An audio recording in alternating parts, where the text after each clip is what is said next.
അതിമനോഹരമായ ഇരുനില ബംഗ്ലാവ്. Daniels Shalom മതിലിനോട് ചേർന്ന് സ്വർണ്ണ ലിപികളാൽ എഴുതിയത് കാണാം. തൊട്ടരികിൽ മറ്റൊരു നെയിം ബോർഡ് കൂടി ഉണ്ടായിരുന്നു. Doctor Ashon Daniel MBBS MS. വീടിൻ്റെ മുൻവശത്തെ വരാന്തയിൽ കസേരയിലിരുന്നു കൊണ്ട് 60-നോടടുത്ത് പ്രായം തോന്നിപ്പിക്കുന്ന ഒരാൾ കോഫി കുടിക്കുന്നുണ്ട്. അയാളാണ് ഡാനിയൽ. അയാളുടെ തൊട്ടരികിൽ 50 വയസ്സ് തോന്നിക്കുന്ന സ്ത്രീയും ഉണ്ട്. അത് അയാളുടെ ഭാര്യ സാറ ഡാനിയൽ. ഇരുവരും ഓരോന്ന് സംസാരിക്കുന്നുണ്ട്. ആ നേരത്താണ് അവരുടെ മകൻ ആഷോൺ ഡാനിയൽ എന്ന ഷോൺ അങ്ങോട്ട് വരുന്നത്. പപ്പയ്ക്കും മമ്മിക്കും ഒരു പുഞ്ചിരി നൽകി വരാന്തയിലെ വുഡൻ സിങ്ങിലിരുന്ന് അവൻ പത്രം വായിക്കാൻ തുടങ്ങി.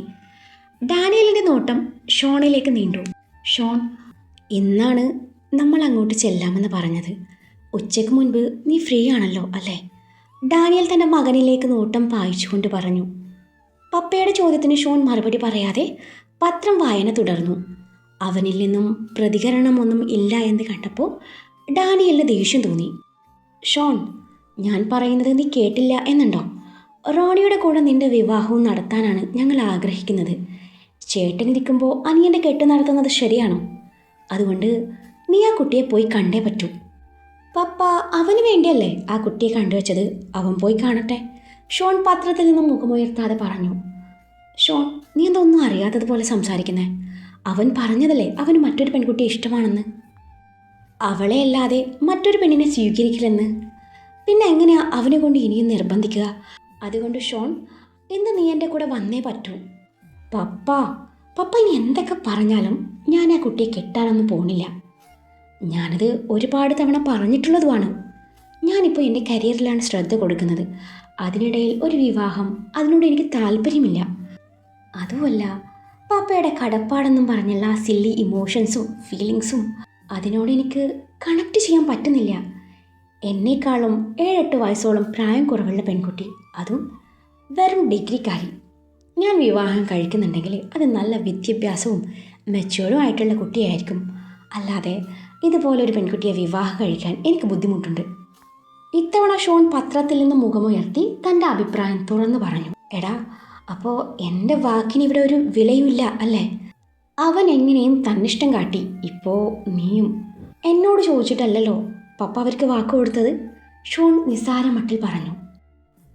ശരിയാണ്, ഞാൻ നിന്നോട് ചോദിച്ചില്ല. ഞാൻ കരുതി എൻ്റെ മക്കൾ ഞാൻ പറയുന്നത് എന്തോ അനുസരിക്കുമെന്ന്. അതിപ്പോൾ വെറുതെ ആയെന്ന് തോന്നുന്നു. മക്കൾ തന്നോളം വളർന്നെന്ന് ഞാൻ അറിഞ്ഞില്ല. ഡാനിയലിൻ്റെ സ്വരമൊന്ന് ഇടറി. പപ്പയുടെ സ്വരത്തിലെ ഇടർച്ച അവന് മനസ്സിലായി. അവനിഷ്ടമില്ലെങ്കിൽ നിങ്ങൾ എന്തിനാ അവനിങ്ങനെ നിർബന്ധിക്കുന്നത്? ഒന്ന് ഓർത്തു നോക്കിക്കേ, നിങ്ങൾ ഈ പറയുന്ന ഈ പെൺകുട്ടിയെ നമ്മളുടെ സ്റ്റാറ്റസിന് ചേർന്ന പെണ്ണാണോ? പോരാത്തതിന് ഹിന്ദുവും കുടുംബക്കാരും പള്ളിക്കാരൊക്കെയും ഈ ബന്ധത്തിന് സമ്മതിക്കുമെന്ന് തോന്നുന്നുണ്ടോ? സത്യം പറയാലോ ചായ, എനിക്ക് ഈ വിവാഹത്തിനോട് വലിയ താല്പര്യമില്ല. നമ്മുടെ മോൻ അവളേക്കാൾ നല്ലൊരു പെൺകൊച്ചിനെ കിട്ടും. ഈ ബന്ധം വേണോ ഇച്ചായ?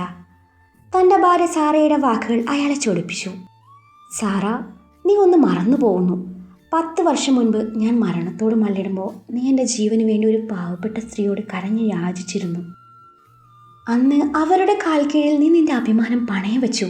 ഒരു ആക്സിഡൻറ്റിലൂടെ മസ്തിഷ്ക മരണം സംഭവിച്ച അവരുടെ ഭർത്താവിൻ്റെ ഹൃദയം നിന്റെ ഭർത്താവായ എനിക്ക് ദാനം നൽകണം എന്നും പറഞ്ഞുകൊണ്ട്. അന്നില്ലാത്ത എന്ത് സ്റ്റാറ്റസാണ് ഇന്ന് നിനക്കുള്ളത്? ആ സ്ത്രീ അന്ന് ദയ കാണിച്ചില്ലായിരുന്നെങ്കിൽ ഇത് പറയാൻ ഞാനിന്ന് നിന്റെ മുന്നിൽ ഉണ്ടാവില്ലായിരുന്നു സാറ. ഡാനിയലിൻ്റെ വാക്കുകൾ ഒരു നിമിഷം സാറയെ പഴയ ഓർമ്മകളിലേക്ക് കൂട്ടിക്കൊണ്ട്. ഒരു പാവപ്പെട്ട ബസ് ഡ്രൈവറുടെ ഹൃദയമാണ് എൻ്റെ ശരീരത്തിൽ നിന്ന് തുടിക്കുന്നത്. അയാളുടെ മകളെയാണ് ഞാൻ എൻ്റെ മരുമകളായി കൊണ്ടുവരാൻ ആഗ്രഹിക്കുന്നത്. ഇത് ഞാൻ ഇന്നും ഇന്നലെയും ആഗ്രഹിച്ച കാര്യമല്ല, വർഷങ്ങൾക്ക് മുൻപേ തീരുമാനിച്ചതാ.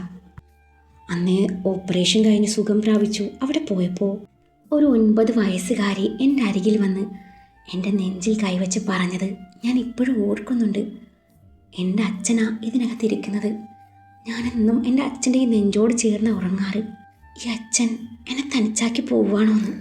അന്ന് മുതൽ ആ കുട്ടിയുടെ മുഖം എൻ്റെ മനസ്സിലിങ്ങനെ മായാതെ നിൽക്കും. അന്നേ ഞാനൊരു കാര്യം ഉറപ്പിച്ചിരുന്നു, അവളെ എങ്ങനെയും അവളുടെ അച്ഛൻ്റെ അരികിലെത്തിക്കുമെന്ന്. ചെറിയ കുട്ടി ആയതിനാൽ റോണിയുടെ പെണ്ണായി ഈ വീട്ടിലേക്ക് കൊണ്ടുവരാനാണ് ഞാൻ അന്ന് ആഗ്രഹിച്ചത്. ഒരു പക്ഷേ ആ കുട്ടിയുടെ അച്ഛൻ്റെ ഹൃദയം ഉള്ളിലിരിക്കുന്നത് കൊണ്ടാണോ എന്നറിയില്ല. അവളെ ഇങ്ങോട്ട് കൊണ്ടുവരണം എന്ന ആഗ്രഹം എൻ്റെ ഉള്ളിലിങ്ങനെ വളർന്നുകൊണ്ടേയിരുന്നു. അന്ന് അവർ ചെയ്ത സഹായത്തിന് പകരമായി ഞാൻ നീട്ടിയ പണം അവർ സ്വീകരിച്ചില്ല. അതുകൊണ്ട് ഇതെങ്കിലും എനിക്ക് ചെയ്തേ പറ്റൂ. നമ്മൾ എന്തു ചെയ്താലും ഒരിക്കൽ അവർ ചെയ്ത സഹായത്തിന് പകരമാവില്ല എന്നറിയാം. ഇതിപ്പോൾ ഞാൻ അവരോട് വാക്ക് പറഞ്ഞു പോയി. ഇനി മാറ്റി പറയുക പ്രയാസമാണ്. അതുകൊണ്ട് ഷോൺ, ഞാൻ ഈ പറയുന്ന കാര്യം നീ അനുസരിച്ചേ പറ്റൂ. മറിച്ചാണെങ്കിൽ നിങ്ങൾ ആരും എന്നെ ജീവനോടെ കാണില്ല. അത്രയും പറഞ്ഞ് ഡാനിയൽ അകത്തേക്ക് നടന്നു. ഷോൺ തൻ്റെ മമ്മയെ ദയനീയമായി നോക്കി. അവർ നിസ്സഹായ അവസ്ഥയോടെ തിരികെ അവനെ നോക്കി അകത്തേക്ക് നടന്നു. നിത്തു, അവരിപ്പോൾ എത്തും, നീ ഒരുങ്ങിക്കഴിഞ്ഞോ? അകത്ത് നിന്ന് അമ്മ വിളിച്ചു ചോദിക്കുന്നത് കേട്ടതും അവൾ മറുപടിയൊന്നും പറയാതെ വിറകിനെ പോലെ മുറിയിൽ അങ്ങോട്ടും ഇങ്ങോട്ടും നടന്നു. എങ്ങനെ ഈ പെണ്ണ് കാണൽ ചടങ്ങ് മുടക്കും എന്നതായിരുന്നു അവളുടെ ചിന്ത. ഈ വിവാഹാലോചന അവൾക്ക് ഇഷ്ടമല്ലായിരുന്നു. കാരണം ഇത് കടപ്പാടിൻ്റെ പേരിൽ നടത്തുന്ന വിവാഹമാണെന്ന് അവൾക്ക് നന്നായിട്ടറിയാം. മരിച്ചുപോയ തൻ്റെ അച്ഛയോടുള്ള കടപ്പാട്, അതിൻ്റെ പേരിൽ ഒരിക്കൽ പോലും നേരിൽ കണ്ടിട്ടില്ലാത്ത ഒരാളുമായി ഈ ഒരു വിവാഹം അവൾക്ക് സ്വീകാര്യമല്ലായിരുന്നു. അതിനൊക്കെ പുറമെ അവൾക്ക് മറ്റൊരാളെയും ഇഷ്ടമായിരുന്നു. ഇതെങ്ങനെയും മുടക്കണം അവൾ ചിന്തിച്ചു. മുറിയുടെ കതക് അടഞ്ഞു കിടപ്പുണ്ടെന്ന് ഉറപ്പുവരുത്തി അവൾ തൻ്റെ ബാഗിൽ നിന്നും കടലാസിൽ പൊതിഞ്ഞൊരു പൊതിയെടുത്തു. അവളത് തുറന്നു നോക്കി. അതൊരു മുട്ടയായിരുന്നു. അതിൽ എന്തൊക്കെയോ എഴുതിയിട്ടുണ്ട്. എന്തോ ഓർത്ത് പോലെ അവൾ തൻ്റെ കൂട്ടുകാരി അഭിരാമിയുടെ നമ്പറിലേക്ക് കോൾ ചെയ്ത് ഫോൺ കാതോട് അടുപ്പിച്ചു. ഹലോ നിത്തൂസ്, അവരെത്തിയോടി? കോൾ എടുത്ത പാടെ മറു സൈഡിൽ നിന്നും ചോദ്യമുയർന്നു. ഇല്ലടി, ഇപ്പം എത്തുന്നോ നിഖിലേട്ടൻ പറഞ്ഞ. എടി, സംഭവം സെറ്റാവില്ലോ അല്ലേ? എനിക്കെന്തോ ചെറിയ പേടി. നിത്തു, നീ ഒന്നും കൊണ്ട് പേടിക്കണ്ട. ഈ മുട്ട കൂടോത്രം ഉറപ്പായും ഫലിക്കും. അൽഫാം ചിക്കൻ വരെ പറപ്പിക്കുന്ന പുള്ളിയാന്ന കേട്ട് കേൾവി. നീ ധൈര്യമായിട്ടിരി. എടി, ഈ മുട്ട ഞാനിപ്പോൾ എന്ത് ചെയ്യണം? നീ അതേ ബുൾസ അടിച്ച് അങ്ങനെ കൊടു. അബി, നീ തമാശകളാ. പിന്നല്ലാതെ എന്ത് ചെയ്യണമെന്ന് ഞാൻ നിന്നോട് പറഞ്ഞതല്ലേ നിത്തു? അബി, എടി, ഞാനിത് എങ്ങനെ അയാളെ കൊണ്ട് ടച്ച് ചെയ്യിപ്പിക്കും? നീ പറഞ്ഞത് വെച്ച് അയാൾ ഈ മുട്ടയിൽ തൊടണം. അതോടെ അയാൾ മനസ്സ് മാറി ഈ വിവാഹത്തിൽ നിന്നും പിന്മാറും എന്നല്ലേ? ഞാൻ എങ്ങനെ ഈ മുട്ട അയാളെ കൊണ്ട് ടച്ച് ചെയ്യിപ്പിക്കും? ഷോ എടി നിത്തു, ഞാൻ ഓർത്തിട്ട് ഒരു വഴിയെ കാണുന്നുള്ളൂ. ഈ മുട്ട എങ്ങനെയല്ല അയാളുടെ വണ്ടി കൊണ്ടുപോയി വെക്കണം. അതെങ്ങനെ? ഓ, ഇനിയിപ്പോൾ അതെങ്ങനെയാണെന്ന് കൂടി ഞാൻ പറയാം. നീ വെച്ചിട്ട് പോയ പെണ്ണെ. അതും പറഞ്ഞ് അബി കോൾ അവസാനിപ്പിച്ചു. ഷോ, അവൾ കട്ട് ചെയ്തല്ലോ. ഞാൻ എങ്ങനെ ഈ മുട്ട അയാളുടെ വണ്ടി വെക്കും? നിദ്ര നഖം കടിച്ചുകൊണ്ട് ചിന്തിച്ചു. നിത്യ വെച്ചി, ഇതാ അവരെത്തിയിട്ടോ. നിദ്രയുടെ അനിയത്തി നിധി ഡോറിൽ തട്ടിക്കൊണ്ട് വിളിച്ചു പറഞ്ഞു. അന്നേരം നിദ്ര തൻ്റെ കയ്യിലെ മുട്ട എവിടെയോ ഒളിപ്പിച്ചു വെച്ചു. ശേഷം മുറിയിലെ ജനാലയുടെ കർട്ടൻ നീക്കി പുറത്തേക്ക് നോക്കി. മുറ്റത്ത് 2 കാറ് നിർത്തിയിട്ടുണ്ട്. അവർ വന്ന് ഉറപ്പ് വരുത്തി അവൾ കർട്ടൻ നേരെയിട്ട് ഡോർ തുറന്നു. നിധി തൻ്റെ ചേച്ചിയെ ഒന്ന് അടിമുടി നോക്കി. ചുവന്ന സാരി ആയിരുന്നു അവൾ ഉടുത്തിരുന്നത്. അമ്മ നിർബന്ധിപ്പിച്ചു സാരി ഉടുപ്പിച്ചതാണ്. കൊള്ളാം, ചേച്ചിക്ക് സാരി ചേരുന്നുണ്ട്. പക്ഷേ ചെക്കന് പൊളിയാട്ടോ. ചേച്ചി പിടിച്ചു നിൽക്കാനേ ഇത്തിരി പാടുപെടും. ചെറുക്കനെ എനിക്കിഷ്ടമായി. ചേച്ചിയേക്കാൾ പെർഫെക്റ്റ് മാച്ച് എനിക്കാ. എനിക്കാണെങ്കിൽ ചേച്ചിയേക്കാൾ സൗന്ദര്യവും പഠിപ്പും ഒക്കെ ഉണ്ടല്ലോ. നിധി അത് പറഞ്ഞതും നിദ്രയുടെ മുഖം വാടി. നിധിയേക്കാൾ ഇത്തിരി നിറം കൂടുതൽ നിധിക്കാണ്. എന്നാൽ നിദ്രയുടെ അത്ര ഭംഗിയൊന്നും നിധിക്കില്ല. നിദ്രയുടേത് ഒരു പ്രത്യേക സൗന്ദര്യമാണ്. എങ്കിലും പഠിപ്പിൻ്റെ കാര്യത്തിൽ നിധിയാണ് മുന്നിൽ. അവളിപ്പോൾ +2 പഠിക്കുന്നു. ക്ലാസ് ടോപ്പറാണ്. അതിൻ്റെ അഹങ്കാരവും നിധിക്കുണ്ട്. നിദ്ര ഡിഗ്രി ഫൈനൽ ഇയറാണ്. അവൾ എങ്ങനെയൊക്കെയോ തട്ടിയും മുട്ടിയും പാസ്സായി അതുവരെ എത്തിയതാണ്. പഠിപ്പിൻ്റെ കാര്യത്തിൽ എല്ലാവരും അവളെ നിധിയുമായി താരതമ്യം ചെയ്യും. എല്ലാവർക്കും സ്നേഹം കൂടുതലും അവളെയാണ്. പക്ഷേ തൻ്റെ അച്ഛൻ അങ്ങനെ ആയിരുന്നില്ല. തന്നോടായിരുന്നു ഏറ്റവും പ്രിയം. നിദ്ര ഓർത്തു. അറിയാതെ അവളുടെ കണ്ണ് നിറഞ്ഞു. സ്വപ്നം കാണാതെ പെട്ടെന്ന് വാ ചേച്ചി. നിധി അതും പറഞ്ഞു പോയതും നിദ്ര ഒളിപ്പിച്ചു വെച്ച മുട്ടയെടുത്ത് പുറത്തേക്ക് ഒറ്റൊരോട്ടായിരുന്നു. അതെങ്ങനെയും കാറിൽ വെക്കണം, അതായിരുന്നു ഉദ്ദേശം. മുറ്റത്ത് കിടക്കുന്ന 2 കാറിൽ നല്ലത് നോക്കി ചെക്കേണ്ടതാണെന്ന് ഉറപ്പിച്ചു തിരികെ അകത്തേക്ക് ഓടി. നേരെ ചെന്ന് പെട്ടത് ചേട്ടൻ നിഖിലിൻ്റെ മുന്നിലും. നീ ഇതെവിടെ പോയതായിരുന്നു? സംശയരൂപേണ അവൻ നോക്കി. ഞാൻ അച്ഛൻ്റെ അനുഗ്രഹം വാങ്ങിക്കാൻ പോയതാ എന്നും പറഞ്ഞ് അവൾ ഒരുവിധം ഒഴിഞ്ഞു മാറി. അപ്പോഴേക്കും അമ്മ മാധവി അങ്ങോട്ട് വന്നു. നിഖിലെ, നീ അങ്ങോട്ട് ചെല്ല്. അമ്മാവൻ അവരോട് സംസാരിക്കുന്നുണ്ട്. നീ ഇവിടെ വന്നു നിന്നാ എങ്ങനെയാ? മാധവി നിഖിലിനെ അകത്തേക്ക് പറഞ്ഞു വിട്ടു. അമ്മ, എനിക്ക് ഈ വിവാഹം വേണ്ടമ്മ. എനിക്കിഷ്ടമല്ല. പ്ലീസ് അവരോടൊന്ന് പറയൂ അമ്മ. എനിക്ക് എനിക്ക് നിങ്ങളെ ഒന്ന് വിട്ടു പോവണ്ട. നിദ്ര തൻ്റെ അമ്മയെ കെട്ടിപ്പിടിച്ചുകൊണ്ട് പറഞ്ഞു. ദേ നിത്തു, ഒരൊറ്റ വീക്ക് വെച്ച് തരൂട്ടോ. ഇത്രയും നല്ല ബന്ധം നമുക്ക് സ്വപ്നം കാണാൻ പറ്റുമോ? ദേ അപ്പുറത്തിരിക്കുന്നതേ ഒരു ഡോക്ടറാണ്. നിന്റെ ഭാഗ്യമായി കണ്ടാൽ മതി ഈ ബന്ധം. അമ്മേ, എനിക്ക് ഭാഗ്യം വേണ്ട, എനിക്ക് പഠിച്ചാൽ മതി. പഠിക്കുന്ന കാര്യമൊന്നും നീ കൂടുതൽ പറയണ്ട. നിന്റെ തപ്ലിയുടെ എണ്ണം കേട്ടേ ആ പയ്യൻ ബോധം കെടാതിരുന്നാൽ മതി. നീ ചായ കൊണ്ട് കൊടുക്കുക എന്നും പറഞ്ഞ അമ്മ അവളെ ചായയുമായി അകത്തേക്ക് പറഞ്ഞു വിട്ടു. മുട്ടയിൽ പ്രതീക്ഷ അർപ്പിച്ചവൾ ചായയുമായി ഹാളിലേക്ക് ചെന്നു. അവിടെ 6 പേര് ഇരിപ്പുണ്ടായിരുന്നു. അതിലൊരാൾ ഡാനിയലായിരുന്നു. ഡാനിയലിന് അവൾക്ക് നേരത്തെ പരിചയമുണ്ടായിരുന്നു. അയാൾ വല്ലപ്പോഴും അങ്ങോട്ട് വരുമായിരുന്നു. തൊട്ടരികിലുള്ള സ്ത്രീ ഭാര്യ ആയിരിക്കുമെന്ന് അവൾ ഊഹിച്ചു. അവർ പണ്ടപ്പോഴെ വന്നിട്ടുണ്ടെങ്കിലും അവൾക്ക് വലിയ ഓർമ്മയില്ലായിരുന്നു. പിന്നെയുള്ളൊരു സ്ത്രീയും പുരുഷനും പെങ്ങളും ഭർത്താവും ആയിരിക്കാം, അവൾ ചിന്തിച്ചു. അവരെ നോക്കി ചിരിക്കണോ വേണ്ടയോ എന്ന പോലെ ഒന്ന് പുഞ്ചിരിച്ചു. അവളുടെ നോട്ടം കണ്ടതും ഡാനിയൽ അവൾക്ക് എല്ലാവരെയും പരിചയപ്പെടുത്തി. അതാ ചെറുക്കൻ, എൻ്റെ മൂത്ത മകൻ ഷോൺ. ഡാനിയൽ ജോണിൻ്റെ ഭാഗത്തേക്ക് അവളുടെ കണ്ണുകൾ നീണ്ടു. അവിടെ ഇരിക്കുന്ന ആളെ കണ്ടതും ഒരു നിമിഷം അവളിൽ ഉൾഭയം നിറഞ്ഞു. തൻ്റെ മുന്നിലിരിക്കുന്നത് ഡോക്ടർ ഷോൺ ഡാനിയലാണെന്ന് കണ്ടതും അവളിലൂടെ ഒരു വിറയൽ കടന്നുപോയി. എന്നാൽ അയാളിൽ പ്രത്യേകിച്ച് ഭാവമാറ്റമൊന്നുമില്ലായിരുന്നു. ഇയാളാണോ തൻ്റെ പെണ്ണ് കാണാൻ വന്നത്? അവൾ ചിന്തിച്ചു. ഇനി മേലാൽ നിന്നിവിടെ കണ്ടുപോകരുത്. നിനക്കിവിടെ ചികിത്സയുമില്ല, ഒരു മണ്ണാങ്കട്ടിയുമില്ല. നിന്റെ ഉള്ളിലിരിപ്പ് എന്താണെന്നേ എനിക്ക് മനസ്സിലാവുന്നുണ്ട്. അതൊരിക്കലും നടക്കില്ല. കാരണം ഞാൻ മറ്റൊരു പെണ്ണിനെ സ്നേഹിക്കുന്നുണ്ട്. നിദ്രയുടെ കാതിൽ ഷോണിൻ്റെ സ്വരം ഉയർന്നു വന്നു. നിത്തു, ആ ചായ അങ്ങോട്ട് കൊടുക്ക്. നിഖിലിൻ്റെ ശബ്ദമാണ് അവളെ ഓർമ്മകളിൽ നിന്നുണർത്തിയത്.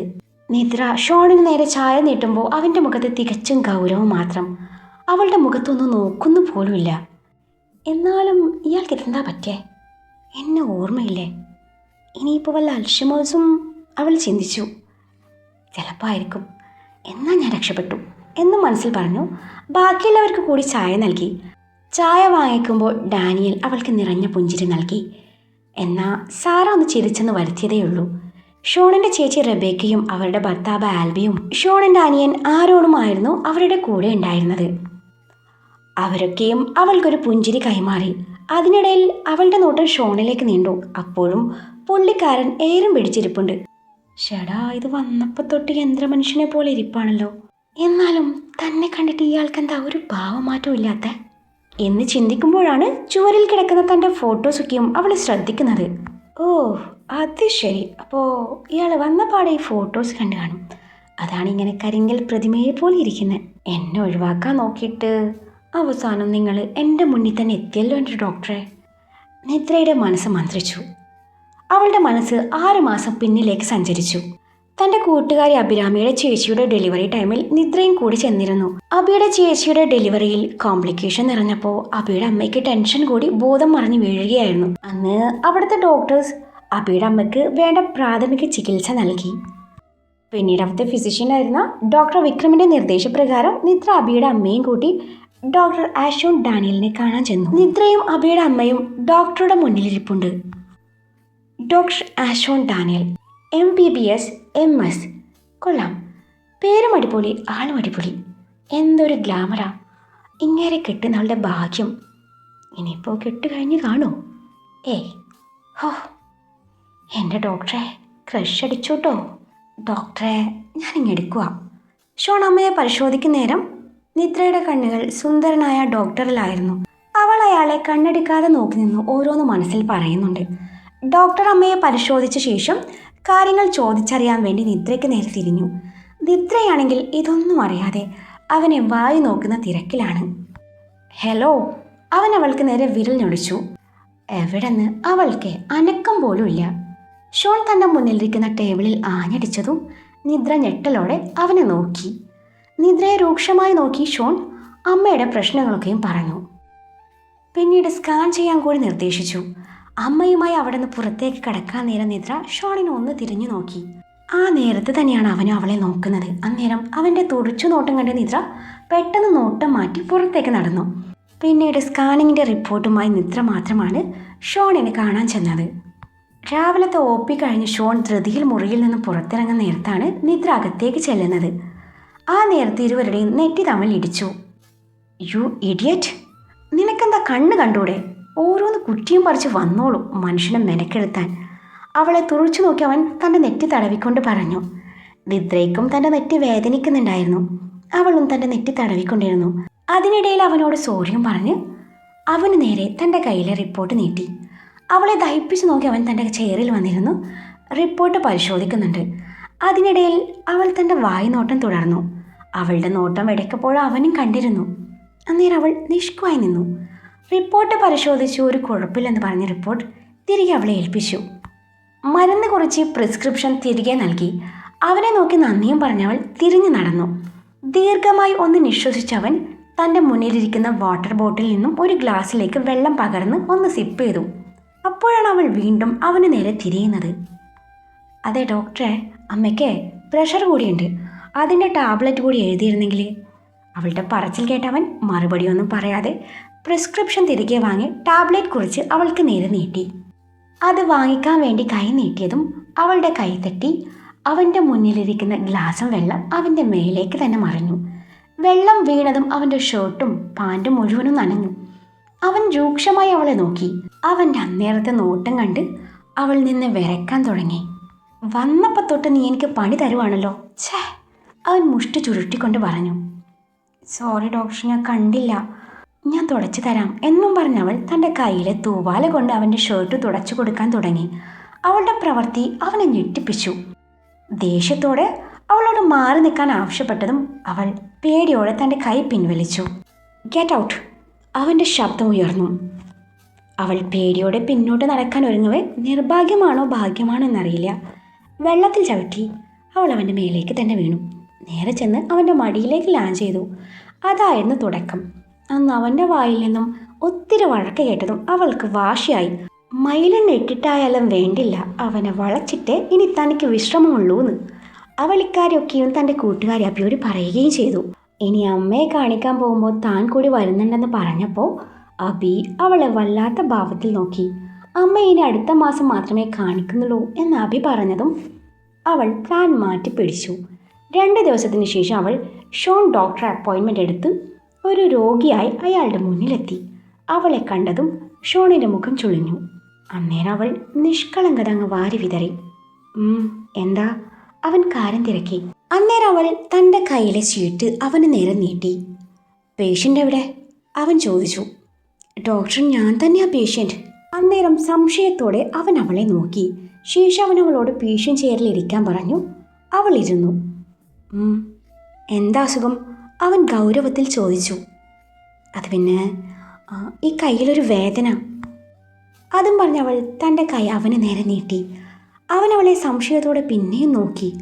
ആ നോട്ടം കണ്ടതും അവൾ വേദന അഭിനയിച്ചു. പരിശോധിക്കാൻ വേണ്ടി അവൻ അവളുടെ കയ്യിൽ പിടുത്തമിട്ടു. അവൻ കയ്യിൽ പിടിച്ചപ്പോൾ അവൾക്കൊന്ന് കുളിര് കോരി. എന്താ പറ്റേ? അവൻ ചോദിച്ചു. വീണതാ ഡോക്ടറെ. എന്നിട്ട് പരിക്കൊന്നും കാണുന്നില്ലല്ലോ. അയ്യോ ഡോക്ടറെ, നല്ല വേദനയാ. ഷോ, ഇനിയിപ്പോൾ സർജറി വേണ്ടി വരുമെന്നാണ് തോന്നുന്നേ. അവളുടെ പറച്ചിൽ കേട്ട് അവൻ അവളെ വല്ലാത്ത ഭാവത്തിൽ നോക്കി. അവൻ അവളുടെ കൈ തിരിച്ചും മറിച്ചും ഒക്കെ നോക്കുന്നുണ്ട്. അവൻ അവളുടെ കയ്യിൽ പരിശോധിക്കുമ്പോൾ അവൻ കാണാതെ ശരിക്കും വായി നോട്ടം തുടങ്ങി.